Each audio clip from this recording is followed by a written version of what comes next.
I have not seen what other people are pretending, which is that clean energy is dying off. If you open your eyes and look, that's just not what's happening. I'm excited about the ability for us to move forward in a vibrant way.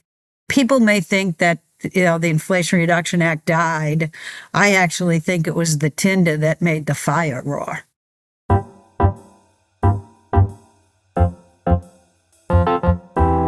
This is A Matter of Degrees. I'm Dr. Leah Stokes. And I'm Dr. Catherine Wilkinson. It's a precarious time for climate action.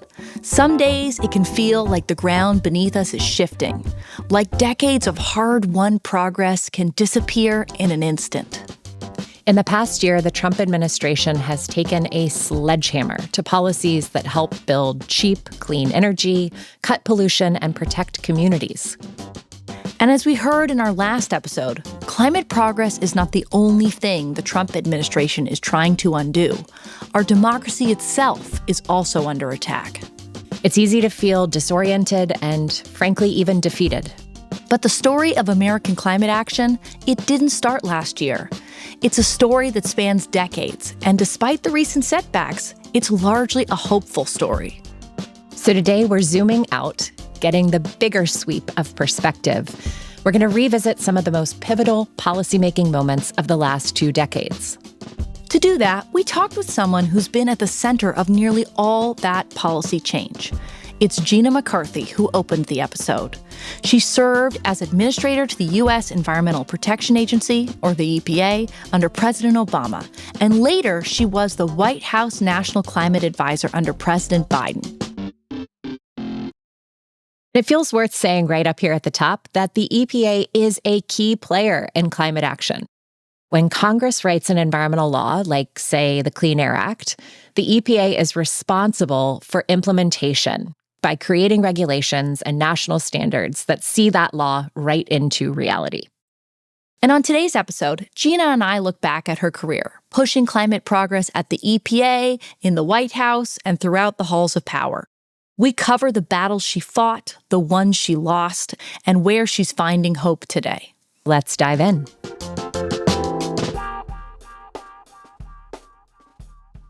So in this episode, Gina, we're going to talk about your career and, in parallel, the history of American climate policy. And fortunately for us, those two things are a fairly similar story in a funny way. You've been at the heart of so much of this for so long. Leah, are you just telling me that I'm wicked old enough to know all these things? Very important is what I'm trying to say, actually.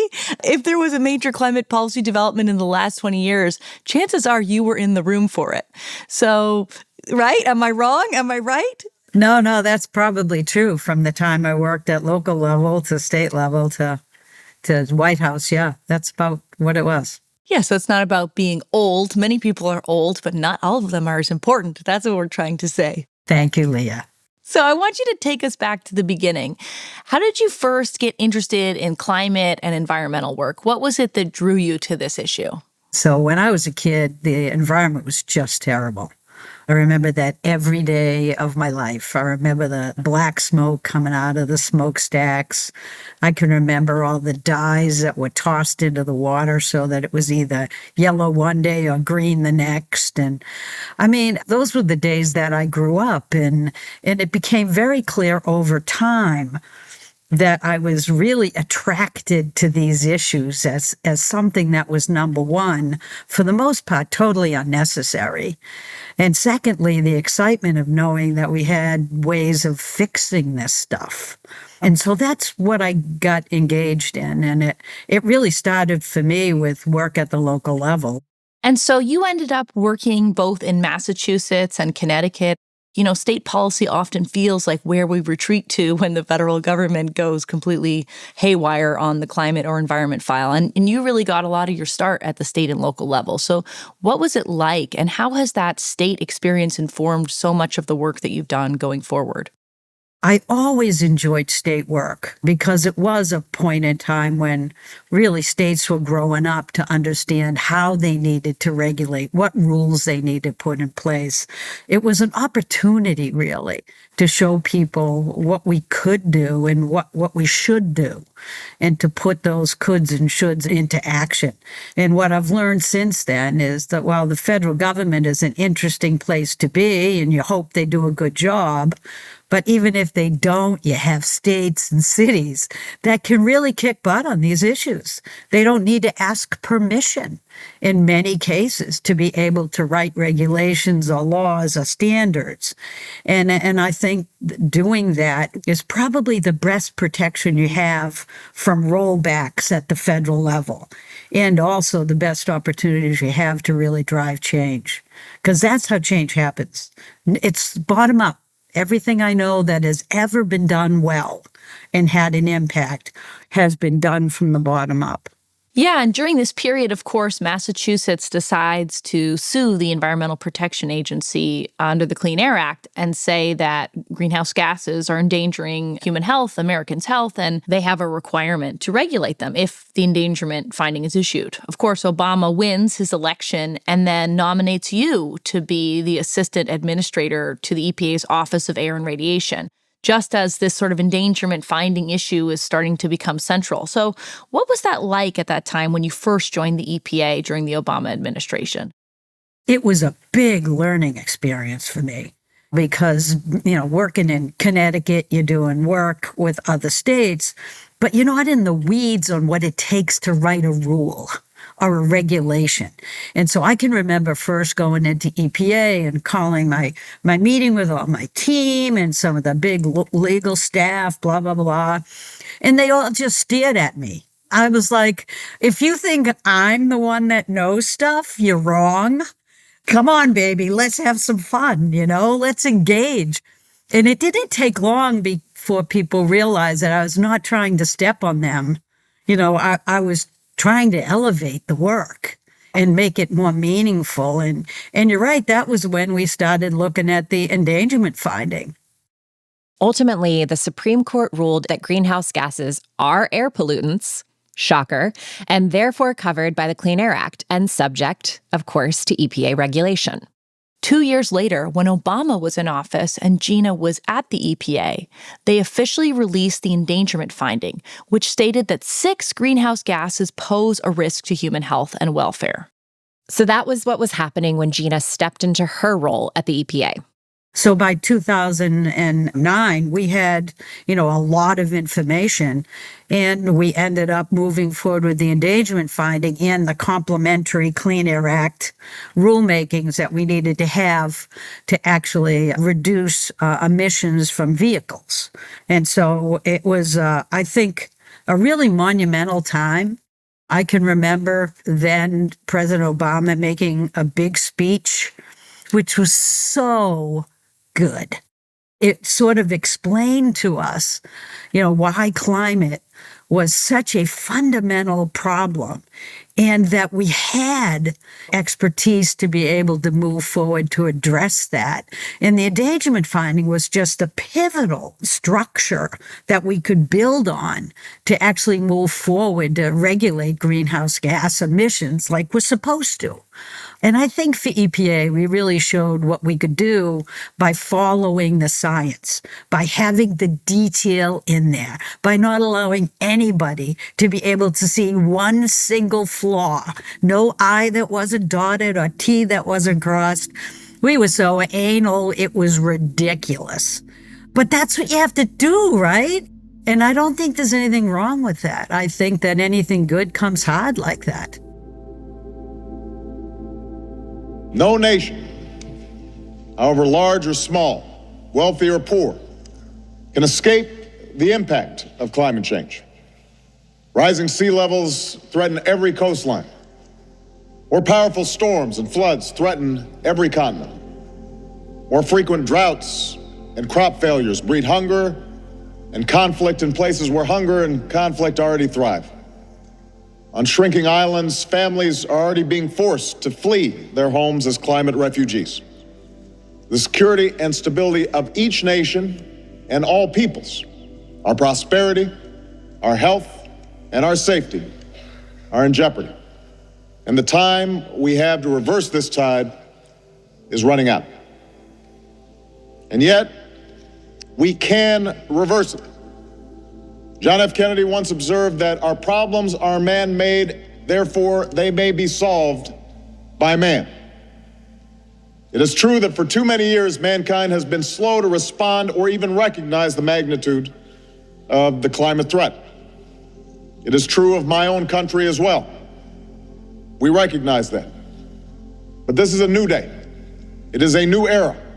And I'm proud to say that the United States has done more to promote clean energy and reduce carbon pollution in the last 8 months than at any other time in our history. So, Catherine, as many of our listeners probably remember, back during the Obama administration, they tried to pass a climate law through Congress. It was called the Waxman-Markey Bill. And even though it passed the House, it never managed to get through the Senate. It would have been a really landmark bill to have a national greenhouse gas cap and trade program.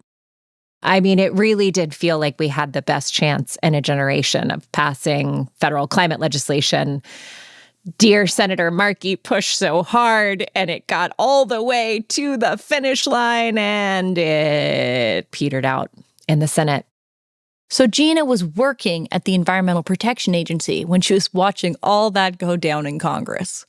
The thing I remember the most is when it collapsed. How sad is that, right? I remember poor Senator Markey. I thought he would cry for the rest of his life. You know, he looked so distraught. But it didn't stop us from continuing the drive forward, because that's life in Washington, D.C. Like it or not, you have to be better than the best, and you have to keep moving forward. And I think, it certainly didn't stop EPA in our tracks whatsoever. So, of course, you're the assistant administrator initially, and then in Obama's second term, you are nominated to be the administrator of the EPA, and it's a pretty grueling 136-day record-length confirmation process at the time.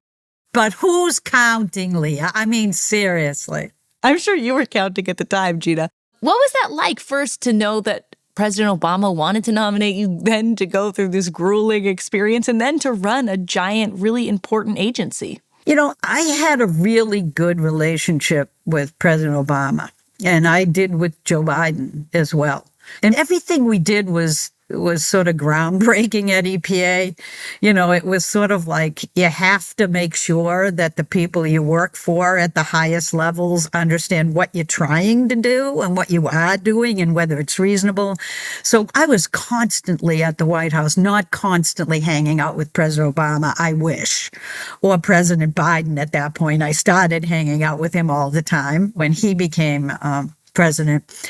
But it was always interesting because both Biden and Obama asked very hard questions. They didn't just take on face value anything that you did. And so you really had to be ultimately prepared. And the same goes with Congress. And we kept plugging along with our air program and our climate programs. And that was really when the Clean Power Plan really took its shape. For those listeners who may not remember these thorny details, the Clean Power Plan was the Obama administration's attempt to implement the Clean Air Act after they issued the endangerment finding for greenhouse gases. But the Supreme Court halted the implementation of the Clean Power Plan before it even really started. It really would have been an amazing way to reduce carbon pollution from electricity generation. And the fight continued and continued, and eventually, our team lost during the years of the Biden administration. But as Gina points out, even the development of that policy ended up making a big difference. So while the Supreme Court struck the Clean Power Plan down, it said it wasn't allowed, there was still progress that was made because companies, after talking with Gina and her team, started to see the path forward and began making big changes. And Leah, I will tell you, and people may not believe it, but I had probably 2 years of ongoing discussions with industry groups before we did the Clean Power Plan. It was fundamentally making a step forward that would be significant, but not more than that, in a way that would have prevented us from getting that over the finish line. If you work with industry and you get them all to sort of agree to one step, all of a sudden they're beating each other to get to the second or third. And that's actually what happened. We saw a tremendous amount of moving forward on climate because of the Clean Power Plan that was stayed within minutes of its passage, right? So you got to recognize that it's not a game in any way, but it's a strategy. You had to work with all the NGOs and all the industry reps to be able to get them to understand that what they were doing was setting them on a course that would be incredibly beneficial to the power plants that continued to exist. And I, clearly that never went, that was pocket vetoed, if you will, by the Supreme Court and kept in abeyance forever. But if you look at what actually happened, you will see that that was part of the remarkable transition that made clean energy come alive. Yeah, a friend of mine, Rebecca Solnit, the writer, she often talks about how people just think in absolutes, like it was a total success or it was a total failure.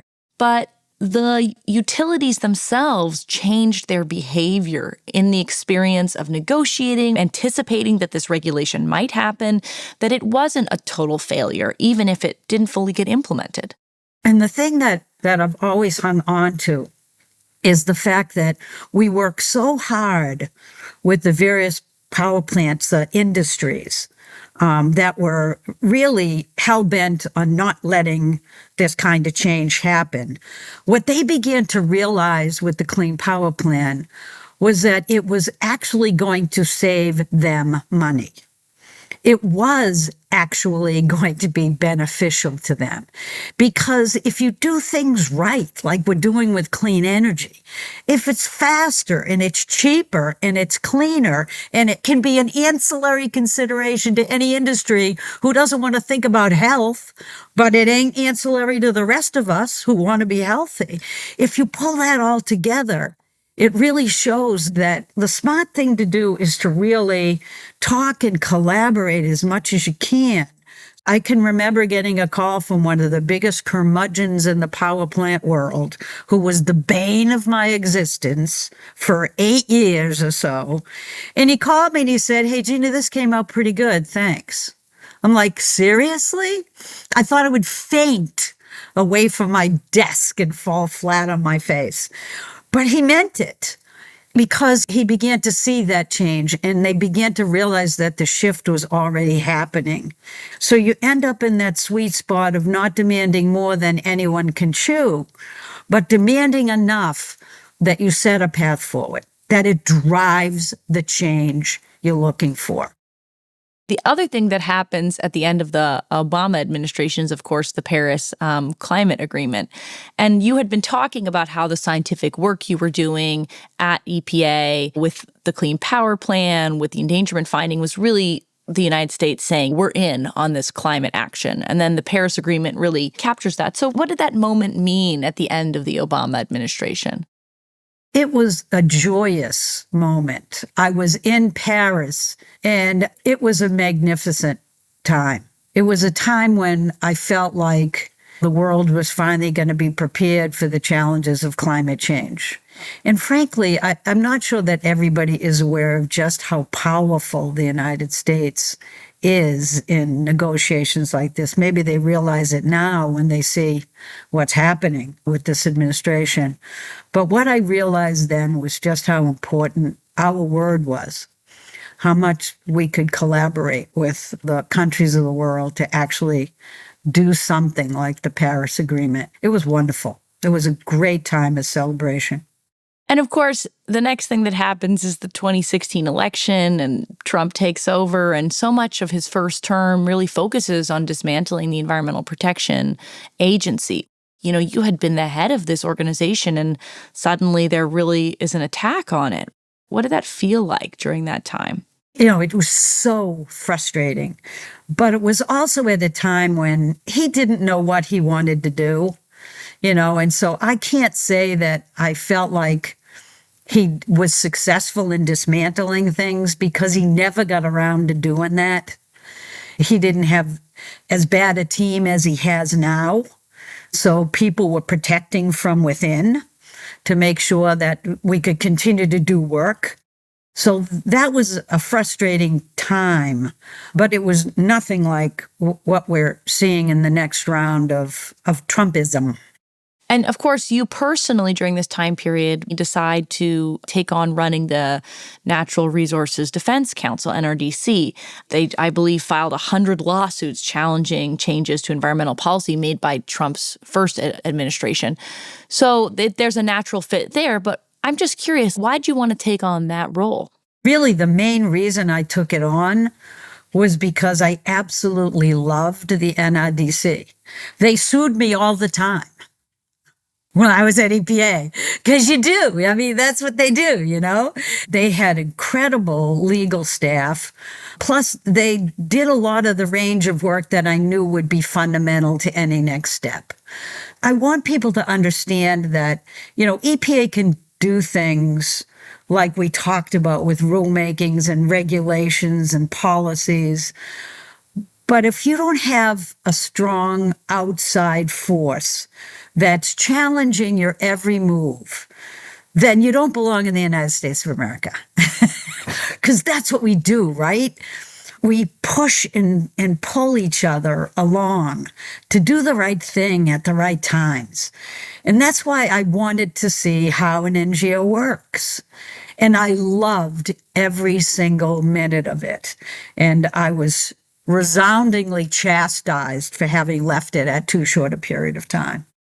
Because, of course, the call comes about 12 months later from now President-elect Joe Biden to ask you to be the first national climate advisor. And the rumor is that maybe you didn't say yes initially, Gina. What were you thinking at that time?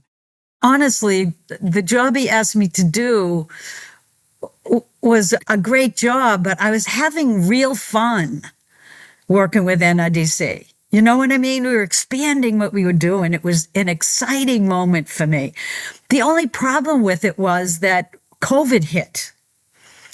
We were all in masks. We had shut down NRDC's office, as everybody else had to shut down in New York City. I was packing up that's a lie. My husband was packing up my apartment. I did talk to Joe Biden, and he was really kind and gracious and thoughtful about recognizing that it may not have been my next favorite move. I agreed to do it, and I told him it would be time limited. At this point in my life, I thought it'd be a really good time to not always be away from my husband and my family. But I had to do it because when the president calls, you do it. Plus, it was a wicked fun idea. The entire work that I did was all about clean energy. And we knew it was on the cusp of something really incredible, something that could leave fossil fuels in the dust. And I know it still will. It's just taken a little longer than we both want, I think. And so one of the jobs in the White House that you had was to build a sort of inaugural team of climate leaders in the White House. What was it like to have a team, a sort of special forces team, for lack of a better term, at the White House, all focused on climate that you were in charge of? It was like a SWAT team. And the main role of that was to develop the Inflation Reduction Act. Of course, the Inflation Reduction Act was a landmark climate bill that invested billions of dollars in renewable energy. Senator Joe Manchin from West Virginia held the absolutely essential vote. What eventually gets called the Inflation Reduction Act starts off as Build Back Better. It has a bunch of stuff in it. Things fall out. It's dramatic. There's lots of twists and turns. Of course, it's December 2021. You're supposed to be quitting your job according to your deal with the president. And yet Manchin goes on Fox News on the last Sunday right before Christmas to say the whole deal is dead. How can you possibly remind me of these things? This is just evil. This is what you lived through, Gina. I did. We were not best friends, me and Joe Manchin. Not best friends. You know, of course, Manchin comes back to the table. He's mostly negotiating with Senator Schumer in the spring of 2022. And then in early July, the whole deal falls apart again. And Manchin and Schumer say to the press that they are not going to come to a deal. They're just going to pass a bill with Affordable Care Act subsidies and maybe some tax reforms and call it a day. Why did you believe that it was still going to pass when the rest of the world was fairly convinced it was dead? I just think it's the Irish in me.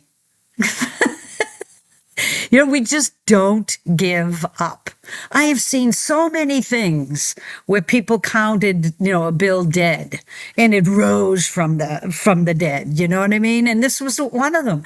There were some really good people in Joe Biden's really solid team in his White House that had relationships with people on the Hill, including Joe Manchin. The conversations were not visible.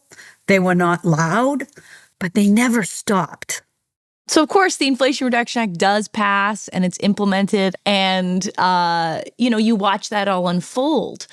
I think a lot of people, when they look at the One Big Beautiful Bill Act, they think, oh my gosh, the Inflation Reduction Act failed, it's dead. But they discount the fact that the law was in force for, almost 3 years before it was repealed, and that certain parts of it were never repealed. The manufacturing incentives, the battery incentives, the solar incentives partially. So how do you feel about some of the popular narrative, which is like, it was useless and we failed? Well, first of all, I don't hear that a lot. Maybe it's because I don't want to. Maybe it's selective hearing, which my mother always told me I always had.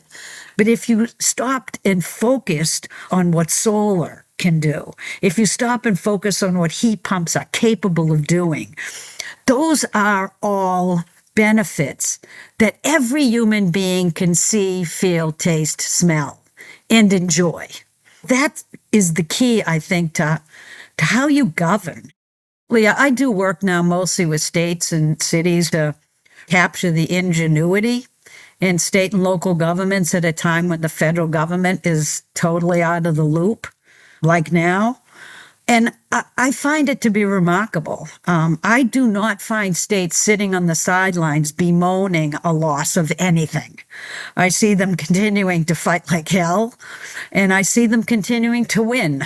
It's just against the backdrop of this administration. But I do think we have to really try to get our head into a place where we recognize the challenges that we're seeing, but we also have to look at those opportunities that are in front of us, because that's what's going to save us. And so we'll fight like hell, I think, against all the nonsense at the federal government that's being pursued and the danger that we now face because of this administration. And of course, the Trump administration recently tried to repeal the endangerment finding with a bunch of bunk science. How did that moment make you feel? Look, the endangerment finding was not a political statement. The endangerment finding was an obligation that EPA had to look at the science and to make a decision then if the science was threatening, which it was, and the science was clear, then we had to initiate protections. We had to do rulemakings, and that's what led to rulemakings specifically about the car sector. So, they rolled it back, but we'll roll it again when we have to. But I'm not even sure we need to do that, frankly, because the car companies are not stupid. They know where they're going to make their money. They see what's happening in China. They know that they have to get busy to make the kind of cars that we all want, which are the ones that don't pollute. And so we'll see where that all takes us. But I don't feel like the endangerment finding at that point in time was going to change anybody's mind about anything. Mm-hmm. Because by this point in time, no one can legitimately say that climate change is not a risk to our health and well-being. That is so well proven, and sadly, it's so well proven. Well, and one side effect of this war in Iran is that oil prices are going to jump, and that's going to make it even more expensive to drive a gas-powered car, and even more people are going to adopt electric vehicles, which save people money every single time they fuel them up with clean electrons. So, yeah, the whole world's going to move in this direction. Well, I wish it was moving because of doing something good, but you're absolutely right. I mean, I think everybody knows that there is tremendous risk and reliance on fossil fuels for any length of time. Mm-hmm. You know, that's true in the United States, and it's true all across the world. If you have a product like that to sell and you want to sell it to folks who don't care about our country, that's one thing. You can make that decision, but I would caution folks to do everything they can to get away from our dependence and others' dependence on fossil fuels, and let's move to a clean energy future that's better for all of us. I have to say, I really love me some Gina McCarthy. And her story really does capture the roller coaster of climate policy. And right now, it can feel like that roller coaster has just taken a dramatic dip. But Gina's story is also a reminder to take the longer view. Climate action has never been a straight upward line. It's a pendulum that swings with wins and losses, breakthroughs and backlash, progress and setbacks, and then progress again. The truth is, clean energy is more affordable than ever. It's wildly popular, and across the country, states, cities, and communities are still moving us forward. They're laying the groundwork for the next wave of federal action when the political winds shift. And as Bill McKibben said in a recent newsletter, the winds, the weather, the climate is going to continue changing and insisting, in fact, that the political winds follow. So this is not the end of the story. It is the middle. It is a tough middle, but it is not the end. And if Gina has told us anything today, it's that progress doesn't happen by accident. It happens because people stay in the fight. On our next episode of A Matter of Degrees, we have a very special guest. It's someone you know rather well. I think. Is it me? Am I the guest? Yes, Catherine, you are the special guest. For the past year, Catherine has been writing a book. It's called Climate Wayfinding. This is a book that really meets us at the crossroads that we often find ourselves on our climate journeys, where we might feel stuck, we might feel overwhelmed, we might be asking, what can I do or what can I do now? And it's a book that you can certainly just read, but you can also do to help you transform ache into action, doubt into possibility, and bring the unique gifts you have into the work where it's so needed. So in our next episode, Catherine and I are going to dive into her new book and help people figure out how to find their way on our changing planet.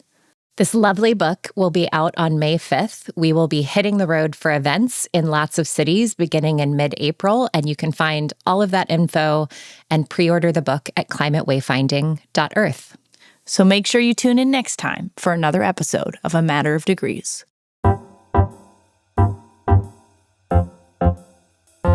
A Matter of Degrees is co-hosted by me, Dr. Leah Stokes. And me, Dr. Catherine Wilkinson. We are a production made in partnership with the 2035 Initiative at UC Santa Barbara and the All We Can Save Project. Thanks to our funders and supporters who make this show possible, including the Anton Bonk Chair in Environmental Politics and the 11th Hour Project. If you'd like to help us make more episodes, please reach out. And if you're digging the show, hop on Apple Podcasts or Spotify and give us a 5-star rating or leave us a review.